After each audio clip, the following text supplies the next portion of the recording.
A nonpartisan political analysis of the 2024 election finds support for Vice President Harris growing across the United States. The Cook Political Report with Amy Walter has shifted both Minnesota and New Hampshire from leaning Democrat to likely Democrat in the presidential race. The battleground state of North Carolina has also moved from leaning Republican to toss-up. Jessica Taylor is here to further discuss all of this. She is the Senate and Governor's editor for the Cook Political Report with Amy Walter. Great to have you here, Jessica. Let's look at this Cook map. Let's begin with that and bring it up if you don't mind. 3 states are now shifting towards Vice President Harris based on your analysis. What are you seeing in Minnesota, in North Carolina, and New Hampshire?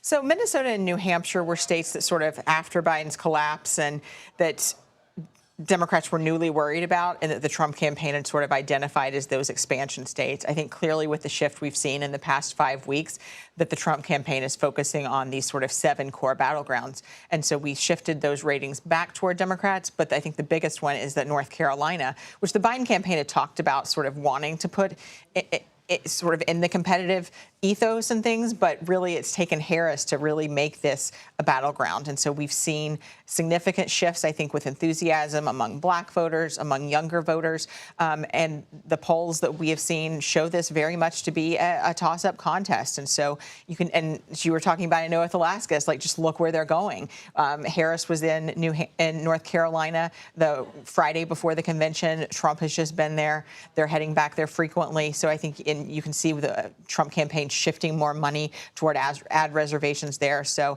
I think it is certainly competitive. And, you know, at the DNC last week, I heard Governor Roy Cooper talk many times. He kept repeating, which a lot of Democrats did, but like in North Carolina specifically, he said it feels like 2008 again, which is, of course, the last time that a Democrat won it, Barack Obama. It was so telling to see Governor Cooper be the last person to be on the convention stage before Vice President Harris came out. There was no secret guest. There was no special performance. There was just North Carolina's governor. That was a political tell. I briefly thought that Roy Cooper might introduce Beyonce, but clearly that didn't happen. But I think it showed just how important this is. And, you know, Cooper was in the vice presidential mix. He took himself out, but I think he's someone that's sort of been he's had the secret sauce to win 2 gubernatorial elections there, even as Trump carried the state both times. And I think he's, you know, they're both former attorney generals. So I think that just underscored how serious that the Harris campaign really believes that the state is in play. For people who don't follow Governor Cooper closely, what is the secret sauce in your view? What has he done to win in North Carolina, even though it's been a tough state for Democrats? He's been able to have an appeal in the rural areas, and I think he's been able to sort of energize black voters as well. You know, when we're looking at sort of the new battleground map, I think after Harris, you know, in the past few recent weeks, we also moved Arizona, Georgia, and Nevada that had been in our lean Republican column back to toss-up.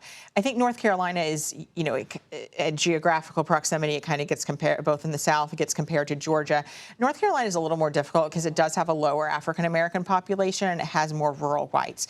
I think Cooper is someone that's been able to speak to those rural whites on issues. You know, he's been stalwartly pro-choice, but he's pushed for Medicaid expansion.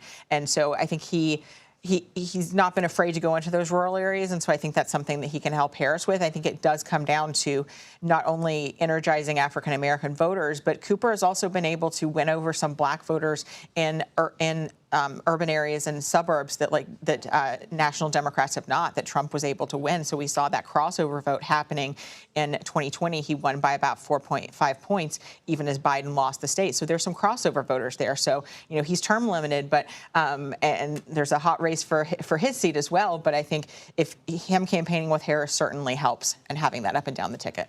Let's talk about that hot race for governor. How is that affecting the political wins in North Carolina? This race is one that Democrats are defending with Cooper there, you know, but North Carolina voters have split their ticket on governor, and I think fundamentally voters do look at a race for governor differently than a race for a federal office such as president or Senate. And in fact, in the past century, there have only been 3 Republican governors.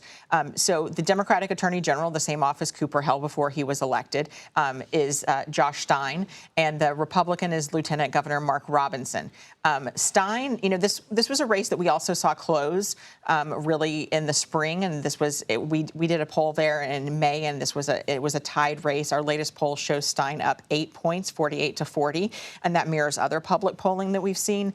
Robinson is someone who's certainly a controversial figure. He sort of rose up in the MAGA rise in the state. He had this viral speech to the Greensboro School Board and was really a surprise in the lieutenant governor's primary and winning that race. But I think a lot of voters don't pay attention to some of those down ballot constitutional races. He said a lot of controversial things about women, about LGBTQ individuals, and so we're seeing Stein has been able to really make an issue of that, particularly on abortion, where Robinson is now trying to defend his position. In fact, his latest ad had his wife trying to soften his image.